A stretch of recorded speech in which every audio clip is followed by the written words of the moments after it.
Tá valendo? Brasília, 16 de janeiro de 2020, 19 horas. Aqui na minha ponta esquerda, o Fabiano, intérprete de Libras.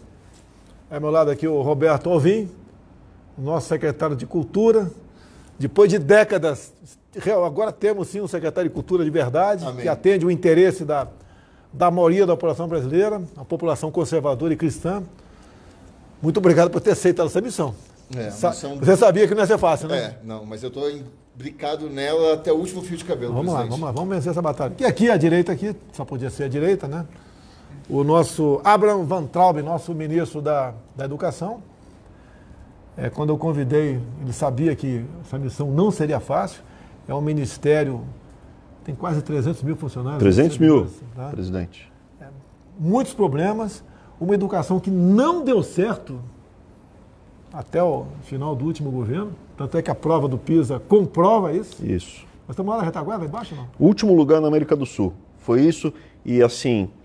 Até da Bolívia, cara? Quem fez o exame, dos países que fazem exame, é que a Bolívia já passou para um patamar que nem mais faz esse exame. Mas dos países da América do Sul, a gente está atrás da Colômbia, do Chile, da Argentina, do Uruguai, do Peru, de todo mundo. A gente está lá empatado, lá no fundo do barril. Qual o futuro dessa juventude a continuar essa educação que tínhamos até há pouco tempo aí? Presidente, eu tenho compromisso aqui que a gente...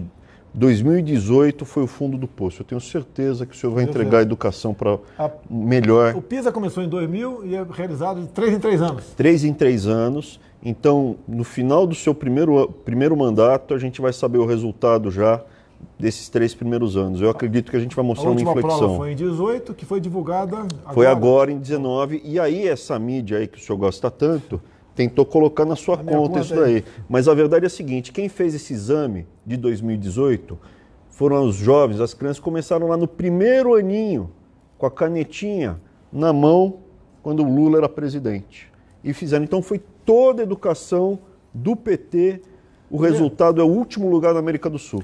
Os resultados das escolas, dos colégios militares, das escolas militarizadas pela polícia militar...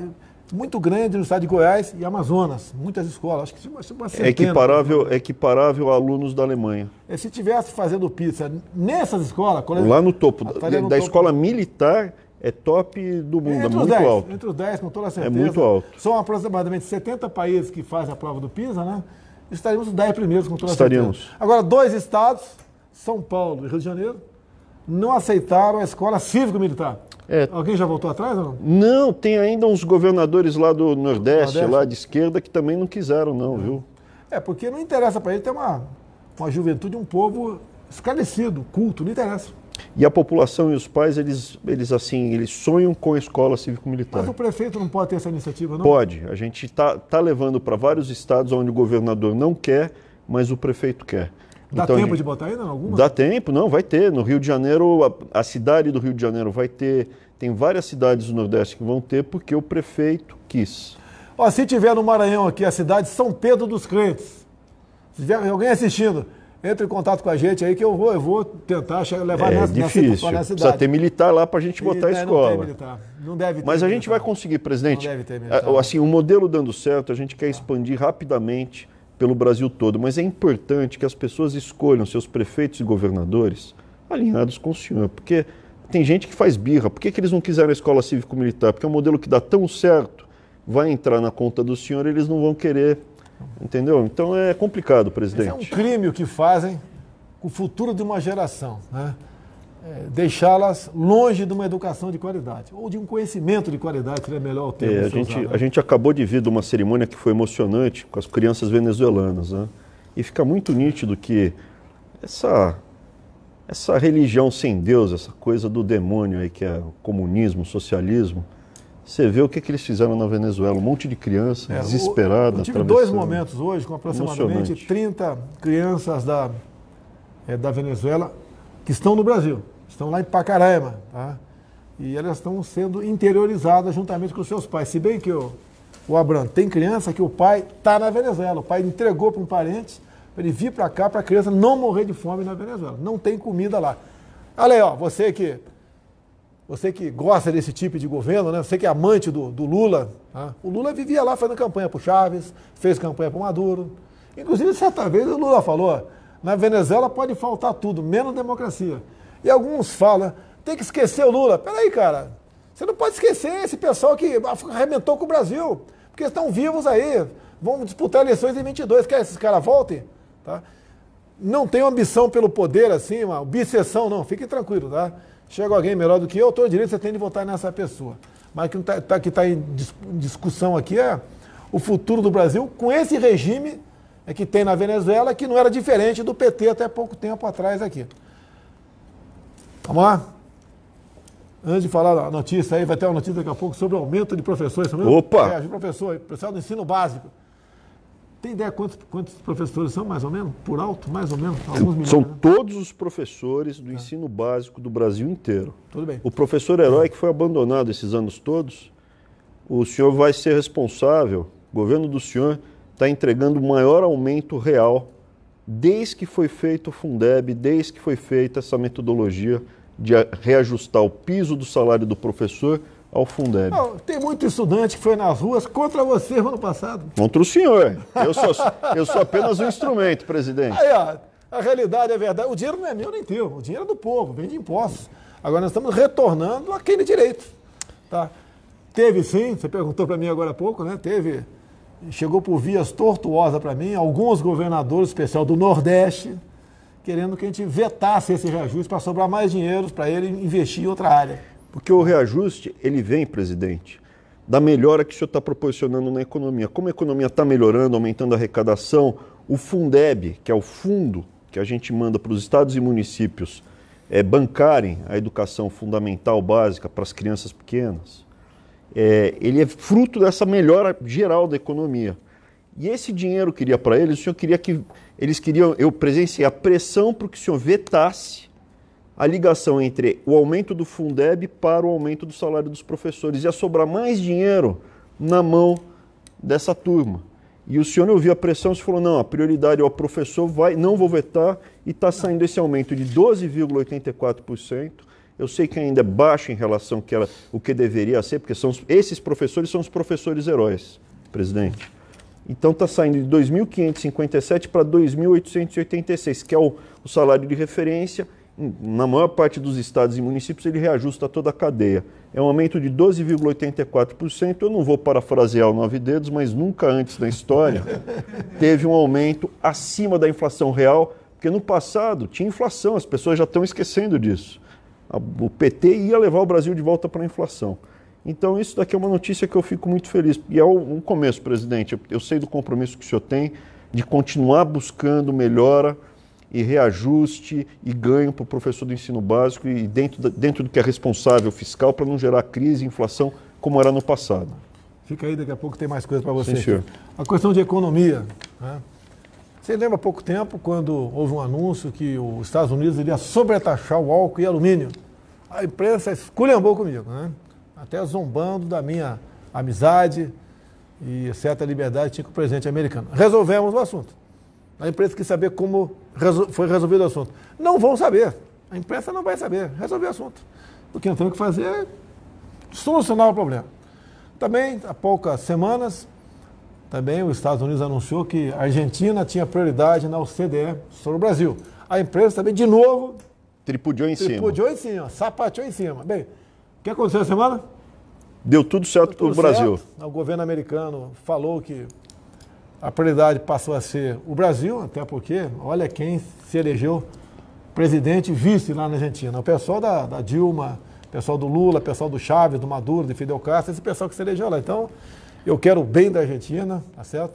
Espero que a Argentina dê certo, mas parece que com a volta dessas pessoas na política, né, ela vai ter bastante dificuldade. Essa semana também, ontem, liguei para o Boris Johnson, né, o primeiro-ministro do Reino Unido. Devo, talvez, esse ano passar lá, ou ele passa por aqui também. Vamos reforçar os nossos laços de amizade, nossos laços comerciais. Afinal de contas, com o Reino Unido saindo da União Europeia, tá, eles agora são um ser aí soberano para fazer comércio com o mundo todo, praticando em grande parte o bilateralismo. O Brasil, logicamente, se interessa por esse mercado, nós temos muito a oferecer a eles também têm algo a oferecer a nós, E eu fiquei muito feliz com a eleição do Boris Johnson, né? Afinal de contas, é uma pessoa muito parecida conosco, um tocante ao liberalismo econômico e conservadorismo nos costumes. Bem, falando em economia também, nós reajustamos no último dia de dezembro o salário mínimo, né? Foi para R$ 1.039. Depois veio a inflação de dezembro, que foi atípica, ela foi um pouco acima do esperado. Depois nós editamos uma outra medida provisória, o salário mínimo foi para R$ 1.045. Eu sei que é pouco, é um valor pequeno, mas tendo em vista aqui aquela eterna briga entre direitos e deveres, no meio a CLT, ele passa a ser pouco para quem recebe e muito para quem paga. É isso mesmo? Mas está vindo sem inflação, tá, com responsabilidade. Sim. Uma coisa que ninguém fala, presidente, assim como esses especialistas doutos na ignorância, que falaram que a política externa do senhor ia resultar em nada, submissão ao império estadunidense, né, como eles falam, só está entregando bons resultados, essa proximidade com Trump está gerando bons resultados para o Brasil. A política que o senhor está conduzindo na economia com o ministro Paulo Guedes está gerando a menor taxa de juros da história do Brasil, 4,5%. Em termos reais, praticamente nada. O senhor está gerando mais de 1 milhão de empregos no primeiro ano de governo. Eu sei que para quem está desempregado ainda é duro, mas é uma dinâmica. Isso vai aumentar. Agora, esse ano, crescendo 2,5% real, a gente vai diminuir ainda mais esse desemprego. Em havendo crescimento, né? Aumenta o salário. Temos um problema de energia também. Daí a decisão nossa de não sobretaxar o sol. Eu sei que o termo técnico não é esse, né? Mas não taxar a energia solar que é produzida nas placas fotovoltaicas. Precisamos disso. E aquela história, né? Não é justo você, na tua casa, bota os painéis e alguém querer taxar alguma coisa. Ou você, que acaba investindo, talvez, numa fazenda de placas fotovoltaicas, taxar o que você produz. Se você quiser vender isso para alguém e para chegar lá tem que ter um meio físico para levar energia elétrica, né? Usar a fiação de terceiros, daí tem que fazer um acordo com quem é o dono da fiação, quanto é que vai ser pago para levar isso para lá. Agora, quem quiser gerar para sua empresa, para sua casa, quiser vender para 10 km de distância com os meios de transmissão próprios, sem problema nenhum. O Brasil precisa de energia para crescer. E nós sabemos, estamos com sorte, com muita chuva no Brasil, mas não podemos esperar ter uma seca aí para você depois tomar providência. Alvim, vamos lá, Alvim. Sim, você é a cultura de verdade no Brasil, tá? Coisa que não tínhamos. Tínhamos aqui essa ideia de fazer cultura para uma minoria. A gente tem que fazer a cultura para a maioria. Nós nunca censuramos nada. Eu me revoltei com muitos filmes, mandei suspender qualquer concessão, porque afinal de contas isso não é censura. O cara quer fazer um livro, um filme.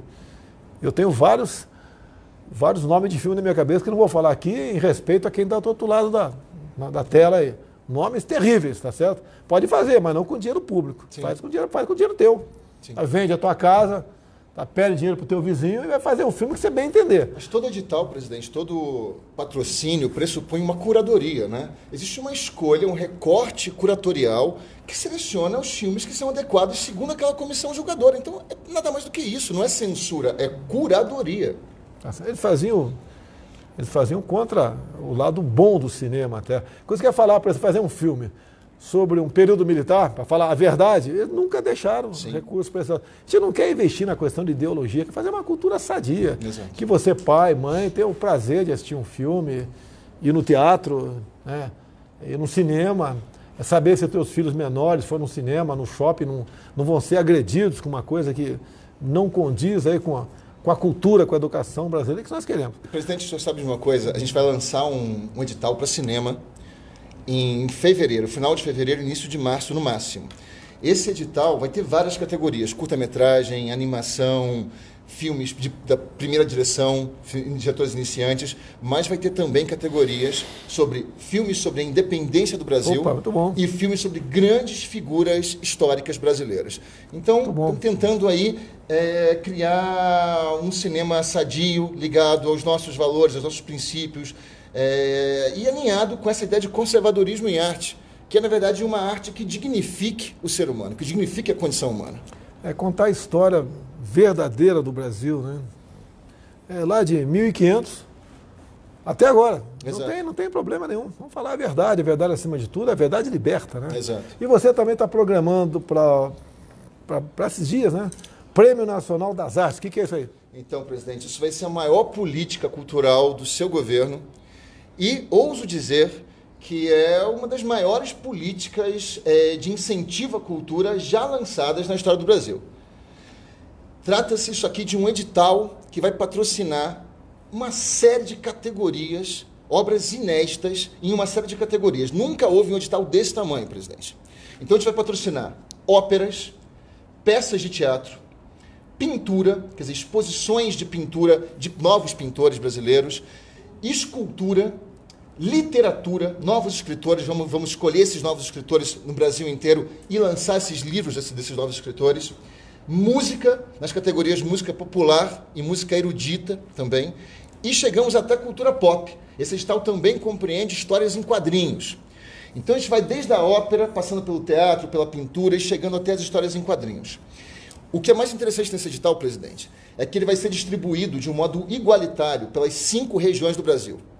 Então, a mesma quantidade de dinheiro, de verbas que vão ser destinadas para a região Sudeste, que geralmente centraliza a questão da cultura, vai ser destinada para a região Nordeste, para a região Norte, Centro-Oeste, região Sul. Então, a gente vai ter uma distribuição dessas verbas de incentivo à cultura por todo o Brasil. E o melhor disso tudo, presidente, é o seguinte, é que nós vamos oferecer depois essas obras de arte de alta qualidade para a população com total acessibilidade. Então, a gente tem metade dos ingressos de todas as apresentações, das óperas, das peças de teatro, dos shows de música, serão gratuitas. E os livros serão distribuídos gratuitamente, as histórias em quadrinhos também. Então, a gente vai criar obras de arte de qualidade e vai oferecer isso, dar a oportunidade para novos artistas no Brasil inteiro e dar a oportunidade para o público brasileiro poder usufruir da alta cultura, das obras de arte de alta qualidade. Tá, okay. Curiosidade apenas, né? Eu não tenho bronca da imprensa, né? Eu fico chateado com os fake news, com as mentiras. Agora, tem órgãos que nem entrevistam a gente, né? Que antigamente entrevistava e deturpava. Agora eles vão para mentira logo direto. Tivemos uma da Globo Online na semana que foi o máximo. Parabéns, Globo aí. O título é o seguinte: Heleno convence Moro a não demitir Sérgio Moro. Tá bom, pessoal?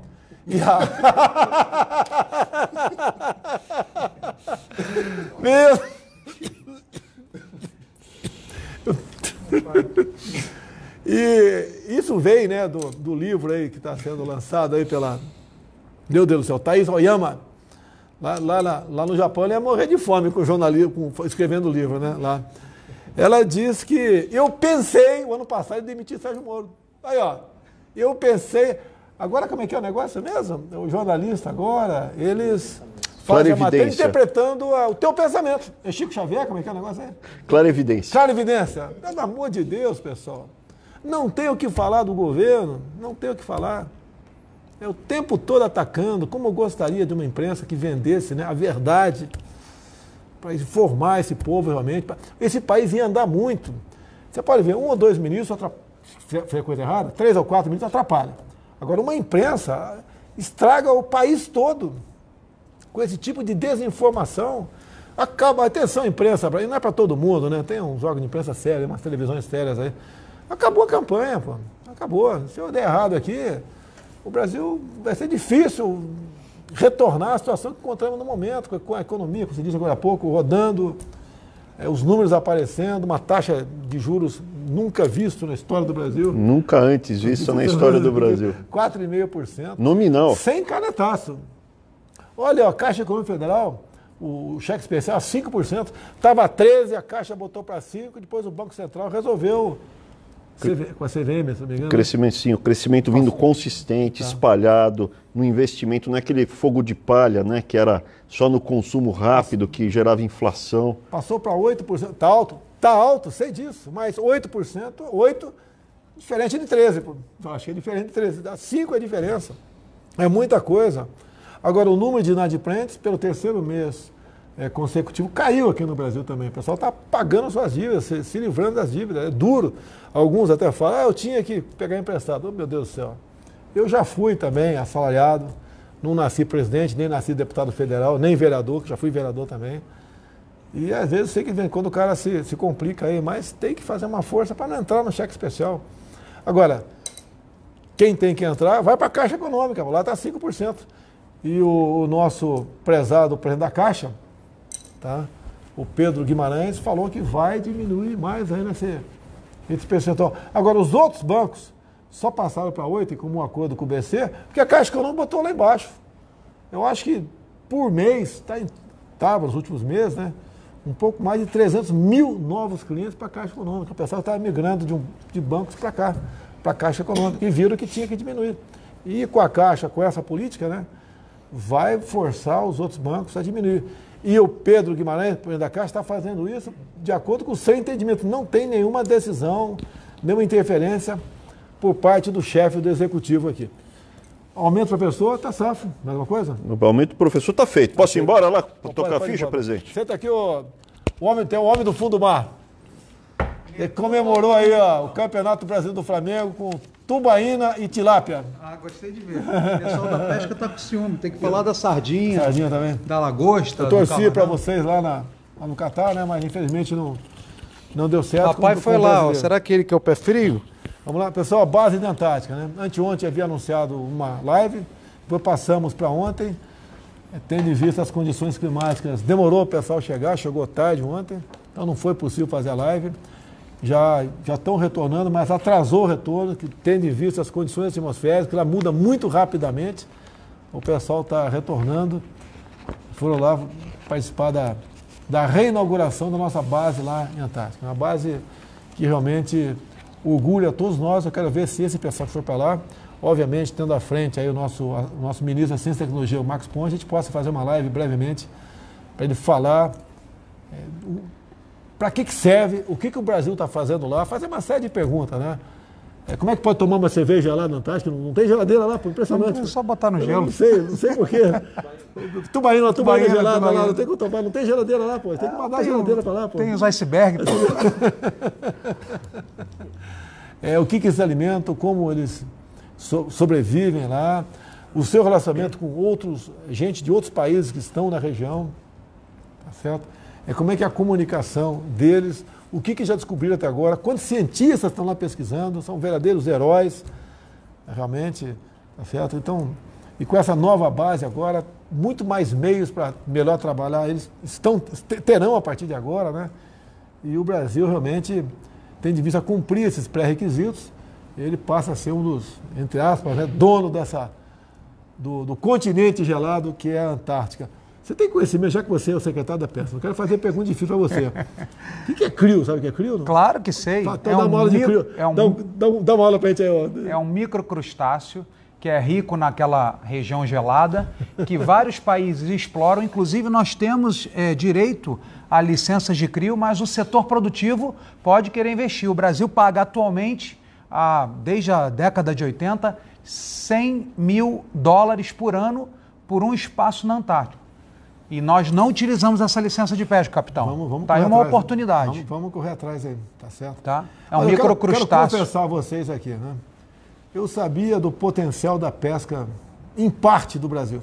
Tá? Se soubesse com mais amplitude, eu não teria extinguido o Ministério da Pesca, né? Ele é secretário. Né?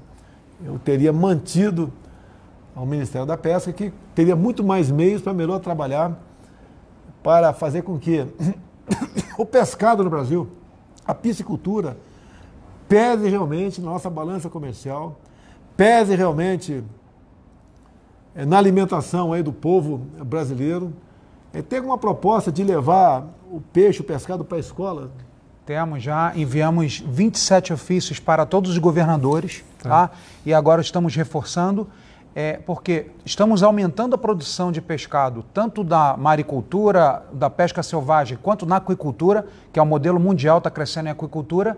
E os governadores, mais uma vez, governadores de todo o Brasil, a Secretaria de Aquicultura e Pesca já oficiou os senhores, dando essa opção. Tem todo o apoio do governo federal para que ajudemos esses produtores locais E, obviamente, capitão, o Brasil está engordando muito. É o segundo país mais gordo do mundo hoje. E a resolução disso, obviamente, passa por uma alimentação saudável. E o peixe, com certeza, melhor que batata frita, melhor que tantas coisas que são oferecidas para a criançada. Olha só, segundo a Embrapa, 1 hectare de lago, um hectare mais 100%, mais ou menos o tamanho do campo de futebol. Segundo a Embrapa, dá para tirar por ano de 10 a 15 toneladas de tilápia, é isso mesmo? Se for em cativeiro, em sistema superintensivo, até 100 toneladas por hectare. E nós já trouxemos tecnologia, né? Inclusive Israel é um grande modelo disso, em pequenas áreas, com oxigenação. Você já foi ver a piscicultura no deserto lá em Israel? Foi lá com o senhor, lhe acompanhei lá naquela comitiva. Mas eu não fui na piscicultura, nessa viagem eu não fui lá. É uma coisa fantástica, não é? Maravilhoso. Tá certo. Piscicultura no deserto. O Brasil é um país das águas. Nós temos aqui bacias, né? Bacias, temos aqui rios em abundância, uma costa aí, pouco mais de 7 mil quilômetros de costa. 8.500 quilômetros. 8.500 de costa, é o tamanho, cara. 8.500 quilômetros de costa brasileira, lagos, chove com frequência, quase que no Brasil todo. A gente não pode ficar afastado disso. Capitão, Brasil, maior detentor de recursos hídricos do mundo.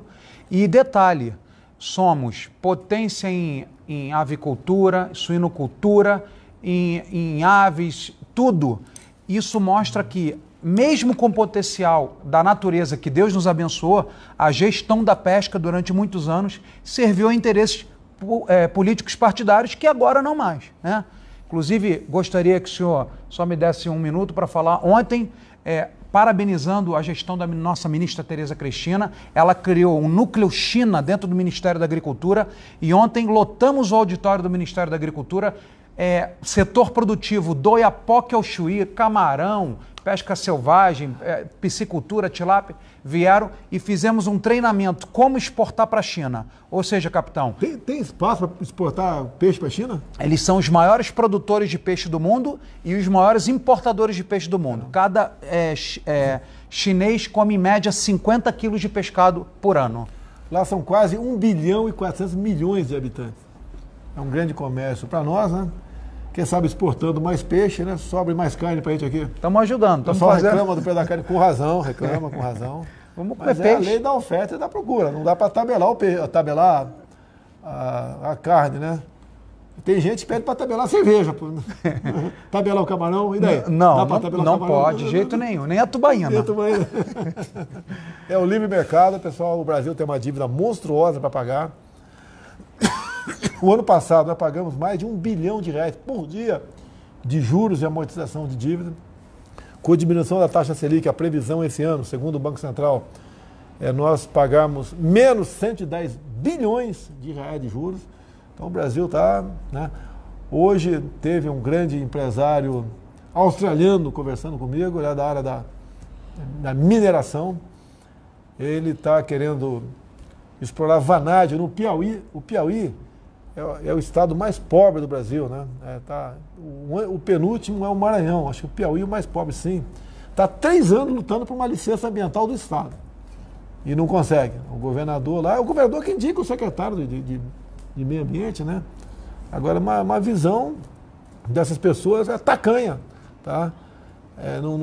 O método que ele fala de explorar o vanádio não tem qualquer agressão ao meio ambiente, mas o secretário de meio ambiente do governador não concede essa licença ambiental. E ele está a ponto de desistir do empreendimento aqui. Porque, afinal de contas, esse estado não está governando por petista, né? Quanto mais desinformado for o povo, quanto menor for o poder aquisitivo, quanto menos instrução tiver, mais fácil é do cara se perpetuar o poder. Vai comprar o voto com alguns projetos assistencialistas, né? Infelizmente, isso é uma grande verdade. Alvin, vamos lá, mais uma coisa, Alvin, para encerrar aí? Não, essa história que o senhor está falando aí, né? Quando a cultura adoece, o povo adoece junto. A cultura brasileira foi adoecida, né, deliberadamente durante as últimas décadas. E a cultura é a base da pátria. Então, retomando aqui, presidente, só para encerrar, esse Prêmio Nacional das Artes pretende que esse ano de 2020 agora seja uma virada histórica. Esse ano de 2020, através desse prêmio de fomento do seu governo, presidente, vai ser o ano de renascimento da cultura e da arte no Brasil. E convido todos os artistas, vamos lançar o edital, presidente, semana que vem. Na semana que vem a gente vai estar publicado isso no Diário Oficial, vai estar no site da Secretaria Especial de Cultura, então o edital vai estar oficialmente lançado. Hoje é um pré-lançamento aqui com o senhor. E espero inscrições do Brasil inteiro para que a gente crie arte e cultura de alta qualidade, alinhada com as transformações políticas que estão acontecendo no Brasil, com os anseios profundos da população que trouxeram o senhor a esse cargo que o senhor está agora e a nós todos também, junto com o senhor. Então é isso. O senhor me disse, quando o senhor me convidou, em novembro do ano passado, que o senhor me fez um pedido, que eu fizesse uma cultura que não destruísse, sim, mas que salvasse a juventude. E essa é a minha missão, e o Prêmio Nacional das Artes vai ser uma grande ferramenta nessa salvação da juventude brasileira, do povo brasileiro, através da cultura.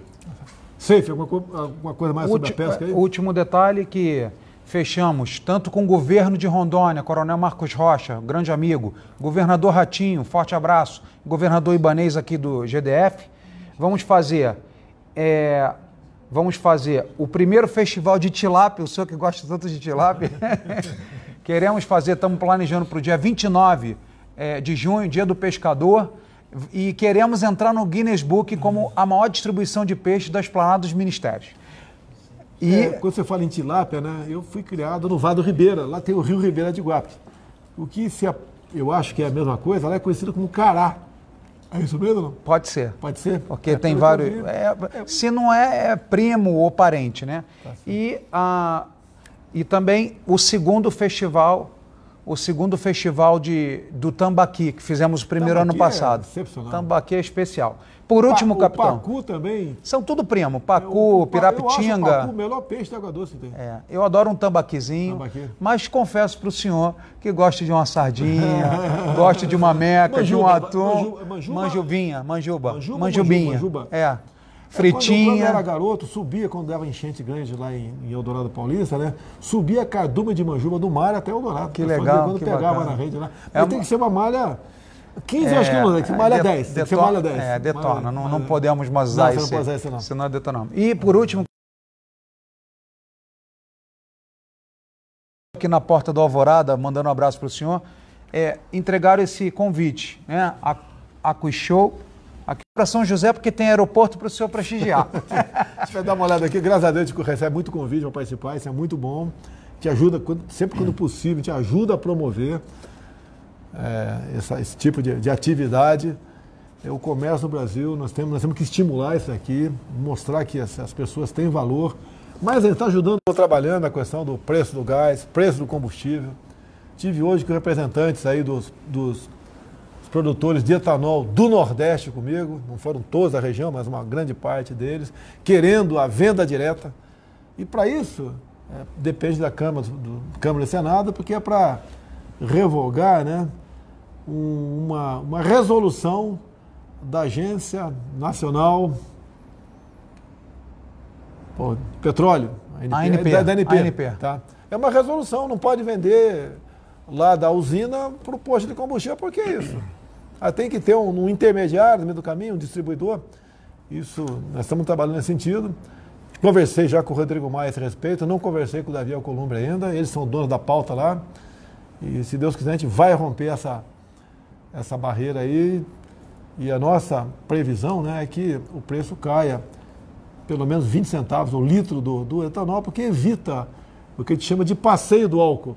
Ele sai da refinaria, 100, 200, 300 km, depois volta para 300 km para ficar 10 quilômetros da usina. Não tem cabimento isso aí. Absurdo, né? Tá? Além de você não ter que pagar mais esse frete, que é o turismo do álcool, né? Você evita caminhões andar na pista, que isso estraga a pista, ajuda em tendo menos trânsito, a possibilidade de menos acidentes também, muita coisa acontece. E não é só etanol, não. Também nós importamos óleo diesel, porque lá quando chega no porto, óleo diesel, né? Ele não pode ali já ir diretamente para um posto de combustível, porque ele tem que viajar também muitas vezes. Muitas vezes são dutos, muitas vezes são carros que transportam isso aí, caminhões-tanque. Por que não ajudar isso aí? Também, né, beneficiaria muito a diminuição do preço do combustível. E uma coisa importante, né, Eu acho que foi a Miriam Leitão. Eu não quero falar, não vou tirar fora a Miriam Leitão, não sei se foi ela não. Diz uma repórter, uma mulher, que eu quero interferir no imposto do Estado. A proposta que eu estou fazendo, o colega da imprensa, o gênio da imprensa, né? Gênio com J, para não ter dúvida, tá? Gênio da imprensa, tá? Rapaz. O que eu quero, o que eu gostaria, né? Depende do parlamento, é que o ICMS, que é um imposto estadual,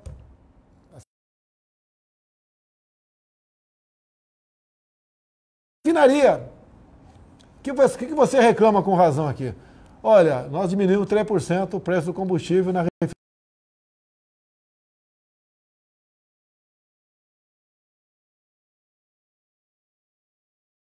O estado agora que o pessoal está bebendo uma água terrível lá, né? É lógico, o governador loteou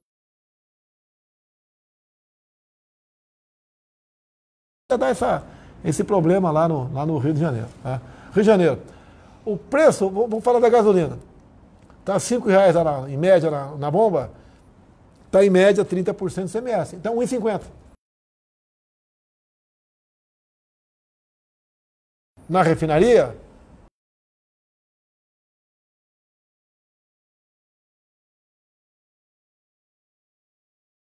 se ele diminuir o valor na ponta da linha, ele não é rapidamente respondido pelo governador, que continua cobrando R$ 1,50. Então, você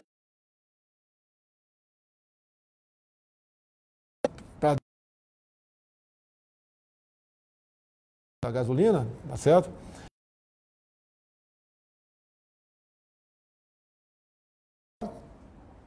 Para dar um incentivo.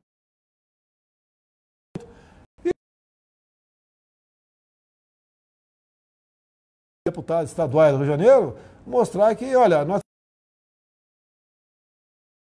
o ICMS é da gasolina, é a mesma coisa.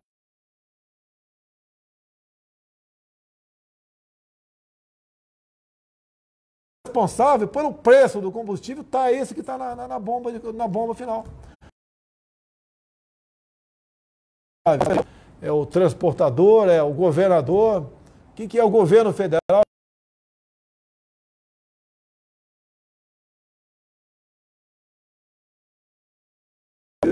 Dá para você calcular, né, quem é que está um extra que onera um preço, 1 litro de gasolina. Bota aí 50 assim como tem governadores, não. É 40.